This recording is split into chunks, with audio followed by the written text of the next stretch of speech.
아이 사무엘이 엘리 앞에서 여호와를 섬길 때에는 여호와의 말씀이 희귀하여 이상이 흔히 보이지 않았더라. 19절입니다.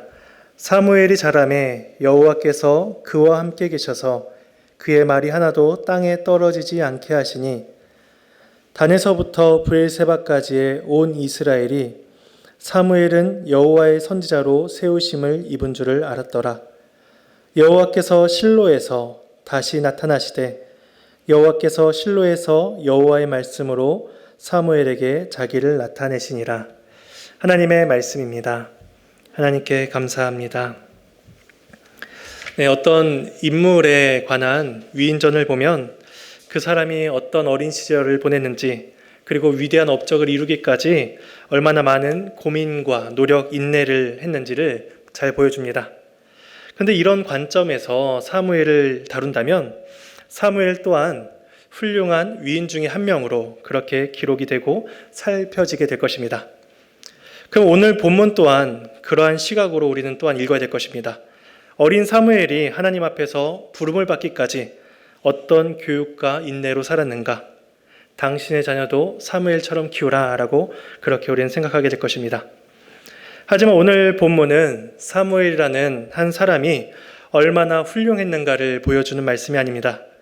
오히려 선택하신 자기 백성을 목적한 바로 이끌어 가시는 하나님의 의지가 얼마나 강력한지를, 또한 그 백성을 포기하지 아니하시는 하나님의 사랑과 손길에 대해서 오늘 말씀은 분명히 말씀해주고 있습니다.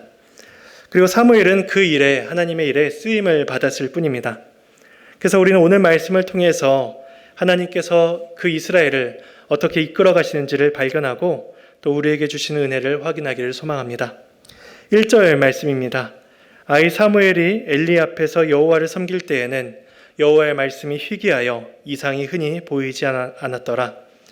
일반적으로 그 국가의 흥망성쇠를 이야기하는 것은 군사력이나 외교력을 이야기합니다.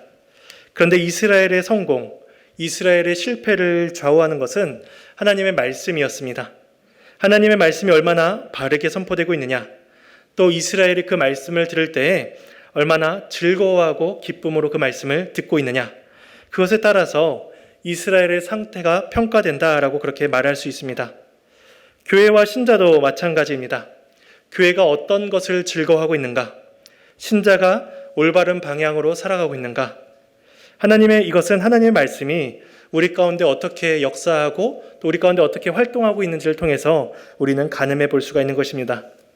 그래서 교회는 하나님의 말씀을 가르치고 선포하는 일에 최우선을 해야 하며, 성도는 하나님의 말씀을 기쁨으로 듣고 순종을 해야 하는 것입니다. 그런데 오늘 본문 1절은 굉장히 부정적으로 시작이 되고 있습니다. 여호와의 말씀이 희귀하여 이상이 흔히 보이지 않았다라고 합니다.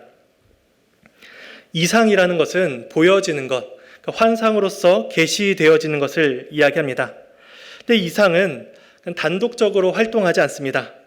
그래서 이상은 하나님의 말씀을 증거하고 하나님의 말씀을 선포하는 역할로서 말씀과 함께 역사합니다. 그래서 이상이 흔히 보이지 않았다는 것은 결국 하나님께서 말씀하고 계시지 않는 그러한 현실을 보여주는 표현인 것입니다. 그리고 이러한 이스라엘의 현실은 엘리의 모습을 통해서 한층 더 강화되고 있습니다. 2절 말씀에 엘리의 눈이 점점 어두워가서 잘 보지 못하는 그때라고 합니다. 이상이 흔히 보이지 않았는데 그 이상을 봐야 할 제사장조차 눈이 어두워져서 보지 못하는 상황에 이른 것입니다. 그래서 엘리의 눈이 어두워졌다는 것은 엘리의 영적인 형편을 보여주는 동시에 이스라엘이 어떠한 영적 상태에 처해 있는지를 우리에게 가르쳐 주고 있습니다. 그렇다면 하나님께서 왜 이스라엘에게 더 이상 말씀하지 않으셨을까요? 하나님께 침묵하신 이유가 아모스서 8장 11절을 통해서 우리는 생각해 볼 수가 있습니다. 제가 읽어드리겠습니다. 주 여호와의 말씀이니라. 보라, 날이 이를지라. 내가 기근을 땅에 보내리니 양식이 없어 주림이 아니며 물이 없어 가람이 아니요 여호와의 말씀을 듣지 못한 기갈이라. 하나님께서 이스라엘을 징계하신 한 가지 방법은 무엇인가 하면은 하나님의 말씀을 듣지 못하게 하시는 것입니다. 그래서 하나님으로부터 오는 영적인 공급을 끊어버리시는 것이죠. 하나님께서 하나님의 형상으로 사람을 만드신 까닭은 그 사람이 하나님으로부터 생명의 자양분을 계속해서 공급받아야 한다는 것을 뜻합니다. 그래서 생명이신 하나님을 알고 그 하나님께 나아가고 또 그 하나님이 주시는 은혜와 생명을 받아서 이 세상을 살아가도록 그렇게 지음을 받은 것이 바로 사람인 것입니다. 그리고 그 영적인 활기를 받는 방편이 바로 말씀으로서 우리에게 주어지는 것이죠. 근데 그 말씀을 받지 못하니 기갈하여 괴로워하다가 쓰러져 결국 생명을 잃게 되는 것입니다. 우리가 여기에서 기억을 해야 할 것은 하나님의 말씀을 듣지 못하고 있는 이 기갈은 하나님의 징계의 방편이라는 것입니다. 제사장들은 하나님의 말씀을 가르치는 데 관심이 없었습니다. 또한 백성들은 하나님의 말씀을 듣고 하나님의 뜻을 알아가는 데에도 마음을 두지 않았습니다. 근데 그것은 결국 하나님의 심판이었다는 것입니다. 우린 여기에서 하나님의 일하심이 어떠한지를 생각해 봐야 됩니다. 왜냐하면 하나님의 침묵하심은 하나님께서 떠나 계시거나 하나님이 일하시지 않는다라는 증거가 아니라 오히려 하나님이 지금도 일하고 계시다는 것을 보여주는 표징이었던 것입니다. 우리가 사사기에서 살펴봤던 기드온도 이런 오해를 가졌던 사람 중에 한 사람이었습니다. 미디안의 압제에서 고통받던 이스라엘을 위해서 하나님께 기드온을 사사로 부르십니다. 근데 그때 하나님께서 기드온을 부르시면서 하신 말씀이 여호와께서 너와 함께 계시도다라는 이 말씀을 하십니다. 그러자 그 기드온이 하나님의 말씀, 하나님께 너와 함께 계시도다라는 이 말씀을 듣자마자 하나님께서 함께 하신 증거가 이것입니까? 라고 그렇게 반박하는 장면이 나옵니다. 그러니까 기드온의 생각에 하나님이 함께 하신다면 이런 고통이 있을 수 없다라는 생각이 있었던 것입니다. 그래서 미디안의 압제는 하나님이 함께 하시지 않는다는 것을 보여주는 증거라라고 기드온은 생각했던 것입니다. 그런데 이스라엘이 미디안의 손에 넘겨진 진짜 이유는 하나님께서 일하시지 않으셔서가 아니라 하나님께서 그들을 떠나셔서가 아니라 이스라엘로 하여금 하나님의 죄악을 깨닫고 또 그들이 하나님 앞에서 지은 죄가 얼마나 크고 중한지를 깨달아서 하나님께 돌이켜 회개하도록 하기 위한 하나님의 일하심이었습니다. 그래서 오늘 본문에서 이스라엘의 말씀이 희귀하고 이상이 흔히 보이지 않았다는 것은 하나님이라는 신적 존재는 우리 가운데 더 이상 존재하지 않아 라는 것을 보여주는 것이 아니라 하나님이 지금도 이스라엘을 위해서 적극적으로 일하셔서 그들을 징계하시고 그들에게 말씀을 가로막고 계시다라는 사실을 보여주는 것이었습니다. 그렇게 침묵하심으로 일하신 하나님께서 이제 어린 사무엘을 통해서 새로운 은혜의 손길을 베푸십니다. 그래서 우리가 방금 봤던 1, 2절과 대조되는 내용이 3절에서 나타납니다. 하나님의 등불은 아직 꺼지지 아니하였으며 사무엘은 하나님의 궤에 있는 여호와의 전에 누웠더니 엘리의 눈이 어두워지고 말씀이 희귀할 때에 하나님의 전을 비추는 등불은 여전히 꺼지지 않고 있었습니다. 또한 엘리는 자기 처소에 가서 누워 잠을 청하고 있을 때에 그때 아이 사무엘은 하나님의 전 안에 누워 있었다라고 이야기합니다. 이때 사무엘이 여호와의 전 안에 누워 있었다라는 것은 자기 처소에 누워 있었던 사무엘과 대조를 보여주기 위함입니다. 그런데 아마도 사무엘이 하나님의 언약궤가 있는 지성소 안에 들어가서 잠을 자지는 못했을 것입니다. 성막을 섬기는 레위인들, 그런 자들을 위해서 준비된 숙소가 아마도 성소 바로 근처에 준비되어 있었을 것이고 또한 그 방은 엘리의 처소와 가까운 곳에 있었을 것입니다. 그런데도 저자는 의도적으로 엘리는 하나님으로부터 멀리 떨어져서 자기 처소에서 잠을 자고 있는 것처럼 기록을 하고 있고 사무엘은 하나님의 전 안에 누워 있었다라고 기록함으로써 영적으로 어두웠던 엘리와 달리 사무엘은 영적으로 순결하고 하나님 앞에 올바르게 서 있었음을 그렇게 보여주고 있는 것입니다. 그런 사무엘을 하나님께서 지금 부르십니다. 그런데 하나님의 부르심을 사무엘이나 엘리 제사장 둘 다 듣고 둘 다 하나님의 음성이라고 생각을 하지 못했습니다. 그 7절에 보면 사무엘이 아직 여호와를 알지 못하고 여호와의 말씀도 아직 그에게 나타나지 아니한 때라라고 말씀합니다. 사무엘이 아직 하나님에 대한 어떤 인격적인 관계를 충분히 갖지 못했다. 하나님의 말씀을 듣는 기회를 얻지 못했다라고 그렇게 말씀해 주고 있습니다. 그래서 사무엘은 아직 어렸고 아직은 이상과 같은 그러한 계시를 경험해보지 못한 상태입니다. 그런데 문제는 엘리 제사장 또한, 그러니까 평생을 하나님 앞에서 제사장으로 섬긴 그 엘리 제사장조차도 하나님께서 사무엘을 부르고 계시다라는 사실을 깨닫지 못하고 있었다는 것이 문제입니다. 그만큼 엘리는 우둔하고 하나님 앞에서 무감각한 제사장이었습니다. 사무엘이 3번이나 엘리를 찾아가고 나서야 하나님께서 사무엘 너를 부르신다 라는 것을 깨닫고 그제서야 사무엘에게 대답할 것을 가르쳐주는 것이 엘리였습니다. 하나님이 4번째 사무엘을 부르셨을 때에 사무엘이 하나님의 음성에 대답을 하였고 하나님께서 그 사무엘에게 한 가지 말씀을 주십니다.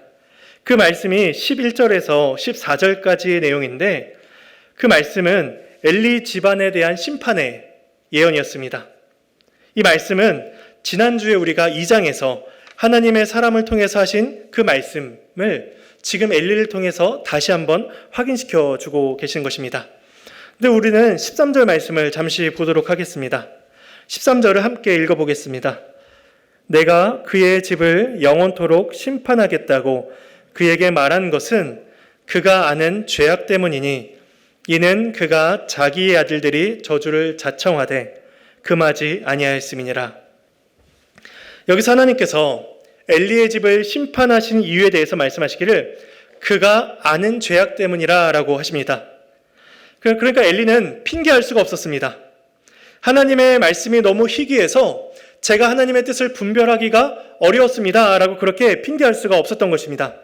엘리는 하나님의 뜻이 무엇인지 그 뜻을 충분히 알고 있는 사람이었고 그 뜻에 비추어서 자신의 아들들이 얼마나 잘못된 행실을 하고 있는가를 충분히 알고 있는 사람이었습니다. 그래서 아들들을 강하게 책망하거나 그 아들들의 제사장의 직분을 박탈해서라도 그들의 악행을 멈추도록 해야 됐지만 엘리는 그렇게 하지 않았습니다. 이 사람이, 이 제사장이 과연 하나님의 은혜를 알고 있는 자인가라는 그런 마음이 들 정도로 엘리는 죄에 대해서 그렇게 무감각하였습니다. 우리도 종종 죄를 짓고 우리 마음에 어떤 괴로움들이 들 때가 있습니다. 그래서 우리는 하나님의 말씀에 합당하게 살지 못했다라는 것을 생각하면 너무나 죄스럽고 다음번에 그러한 상황이 온다면 그때는 꼭 이 죄를 이겨내고픈 그러한 소원들이 생겨납니다. 그래서 하나님의 긍휼을 바라며 그 죄를 이겨낼 수 있는 힘과 은혜를 우리는 하나님께 구하곤 합니다. 이게 신자들의 죄를 아는 자세입니다. 신자가 죄를 안다면 그 죄를 그대로 내버려 두거나 그 죄를 다시금 반복하지 않습니다. 근데 만일에 어떤 사람이 이렇게 말한다면 어떨까요? 하나님께서 내 죄를 다 용서하셨습니다. 나는 교회도 다니고 있고 나는 하나님도 믿고 있습니다. 이제 더 이상 어떤 죄도 나에게 영향을 주지 못합니다. 라고 말을 한다면, 그리고 그렇게 말을 하면서 죄 짓는 것에 아무런 거리낌이 없다면 그 사람은 어떤 사람일까요? 그 사람은 복음을 오해한 사람입니다. 바로 엘리의 아들들과 같은 사람이죠. 그런 사람은 자신이 그리스도를 바르게 알고 내가 진실되게 하나님을 알고 있는가, 믿고 있는가, 그렇게 자신을 돌아봐야만 합니다. 엘리의 아들들은 제사장이라는 이유 하나만으로 자신들이 죄를 지어도 무방한 사람인 양 그렇게 행동했습니다. 그런데 하나님께서 그런 아들들을 향해서 13절에 말씀하시기를 그들이 스스로 저주를 자청한다라고 말씀하십니다. 율법을 무시하는 사람은 그 율법을 주신 하나님을 무시하는 것과 같습니다. 그리고 하나님을 경홀히 여기는 자는 영원한 심판과 저주를 받아야 하는 자입니다. 엘리는 자신의 아들들이 지금 하나님을 무시하고 경홀히 여기면서 그 저주를 향해서 나가고 있는데 그 아들들을 멈추려 하지 않습니다. 그러니까 이런 모습들이 계속해서 반복해서 나타나는 것은 그가 얼마나 무뎌지고 둔감해져 있는지를 우리에게 계속해서 말씀해 주고 있습니다. 제사장이 성소에서 제사를 드리는 일은 사람의 죄가 하나님 앞에서 얼마나 악한지를 눈으로 보여주는 일이었습니다. 짐승을 죽이고 그 짐승을 조각내어 제물을 드리는 그 모든 시간들 속에서 죄인인 내가 저 짐승처럼 죽어야 한다는 것을, 내가 저 짐승처럼 죽어야 마땅하다는 것을 오감으로 경험하는 일이 이스라엘의 제사였습니다. 그래서 성소에 가득 찬 짐승들의 울음소리와 피 비린내 나는 모든 것들은 하나님께서 죄인들에게 내리시는 심판의 두려움을 느끼기에 충분한 것이었습니다. 그런데 엘리는 그 두려움조차도 무감각해졌는지 자기 아들의 죄를 방관하고 있는 것입니다. 근데 이러한 엘리를 향해서 하나님께서 심판의 메시지를 전해주시는데 바로 어린 사무엘을 통해서 하고 계십니다. 그런데 그 사무엘이 하나님의 말씀을 다 들은 이후에 그 다음 날에 그 엘리 제사장이 그 어린 사무엘을 부릅니다. 그리고 하나님께서 무엇을 말씀하셨는지를 그 어린 사무엘에게 물어봅니다. 17절 말씀입니다. 이르되 내게 무엇을 말씀하셨느냐? 청하노니 내게 숨기지 말라. 내게 말씀하신 모든 것을 하나라도 숨기면 하나님이 내게 벌을 내리시고 또 내리시기를 원하노라 하는지라. 본래 제사장이 하나님의 뜻을 보여서 백성들로 하여금 하나님께 나아가게 해야 됐습니다. 근데 엘리는 그 일을 하지 못하고 있었습니다. 오히려 제사장은 있지만 그 죄 용서의 의미는 오히려 희미해져 갔고, 제사장은 있지만 하나님의 말씀이 희귀해진 것이 바로 이스라엘이었습니다. 그래서 제사장조차도 어린아이가 말해주지 않으면 하나님의 말씀을 듣지 못하는 때가 이른 것입니다. 이처럼 하나님은 모든 이스라엘이, 그리고 가장 정결해야 될 제사장들조차도 죄로 인해 타락해졌을 때에 그 어린 사무엘을 통해서 일을 하기 시작하십니다. 그런데 이 암울한 상황이 19절부터 완전히 달라지게 됩니다. 그래서 제가 1절을 다시 읽어보고 19절을 보도록 하겠습니다. 1절입니다. 아이 사무엘이 엘리 앞에서 여호와를 섬길 때에는 여호와의 말씀이 희귀하여 이상이 흔히 보이지 않았더라. 19절입니다. 사무엘이 자라매 여호와께서 그와 함께 계셔서 그의 말이 하나도 떨어지지 않게 하시니 단에서부터 브엘세바까지의 온 이스라엘이 사무엘은 여호와의 선지자로 세우심을 입은 줄을 알았더라.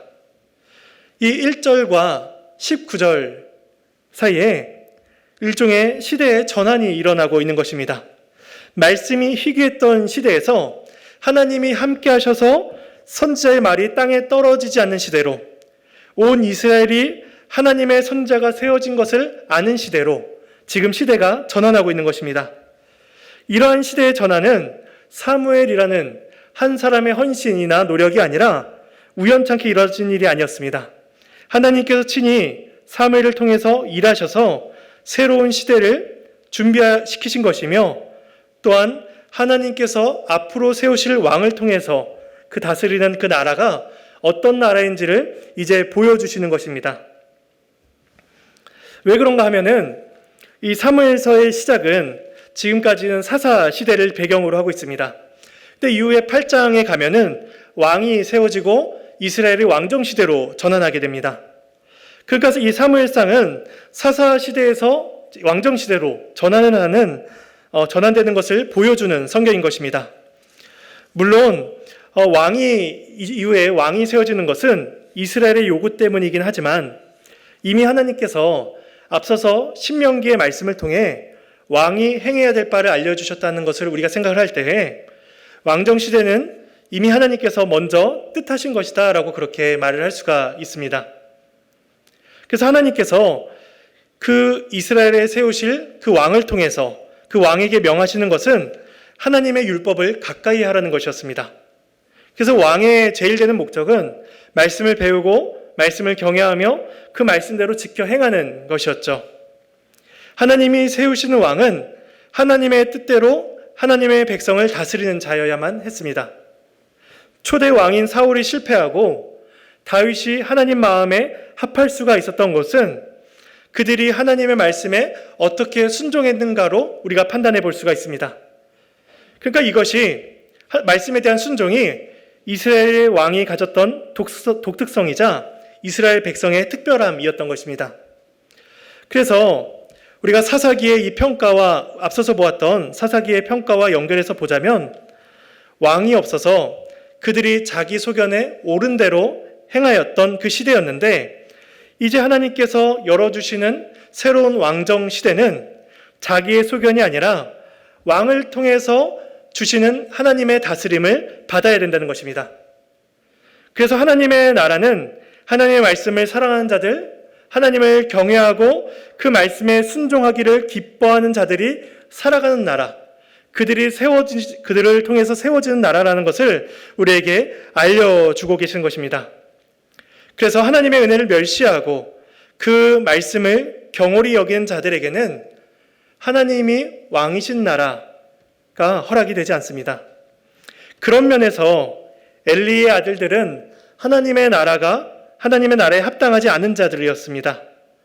그들처럼 하나님을 경홀히 여기는 자들에게 하나님의 나라는 허락되지 않았습니다. 가장 거룩해야 될 제사장들마저도 죄로 인해 타락한 상황에서 이스라엘 내에 경건한 자를 찾기가 쉽지 않았을 것입니다.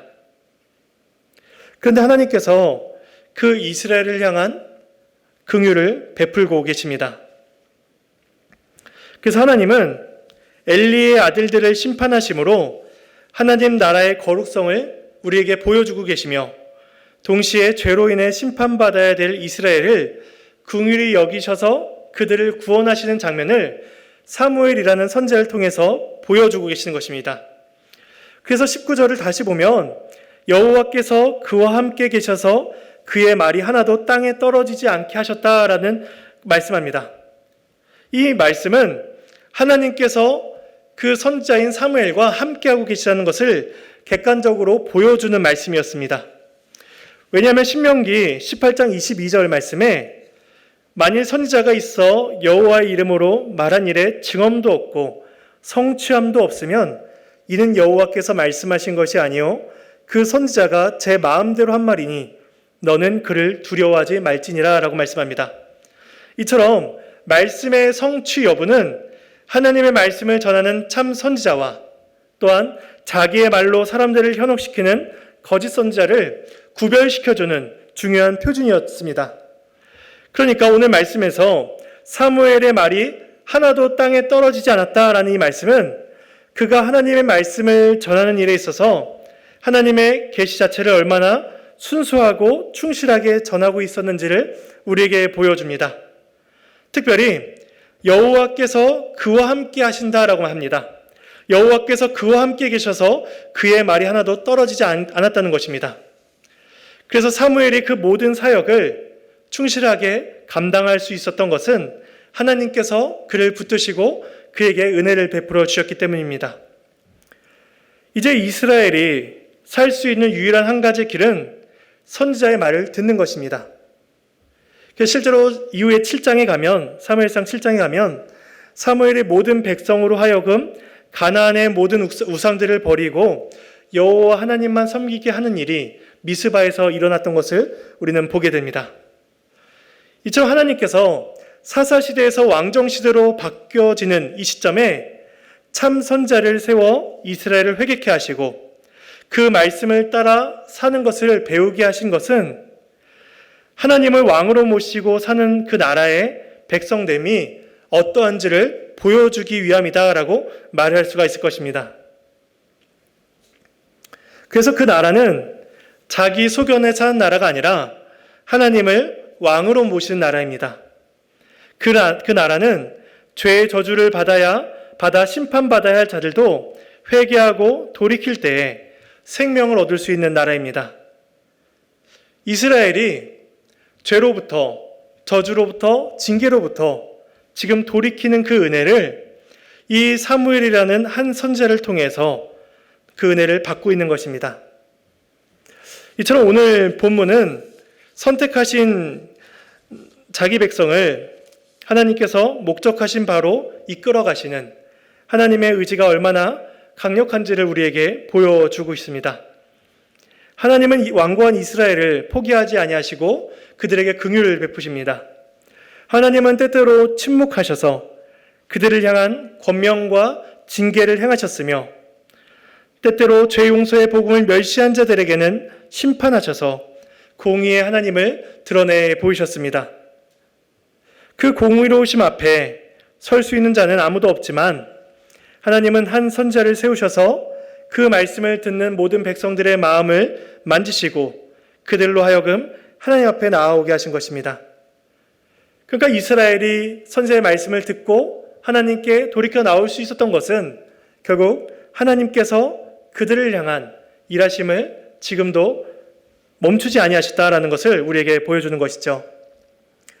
이스라엘을 하나님 나라로 세우시기 위하여 쉬지 않으신 하나님께서는 지금도 우리를 위해서 일하고 계십니다. 하나님께서는 하나님을 멸시하며 죽음의 저주를 자청하는 자들을 위하여 한 선지자, 바로 예수 그리스도를 우리에게 보내주셨습니다.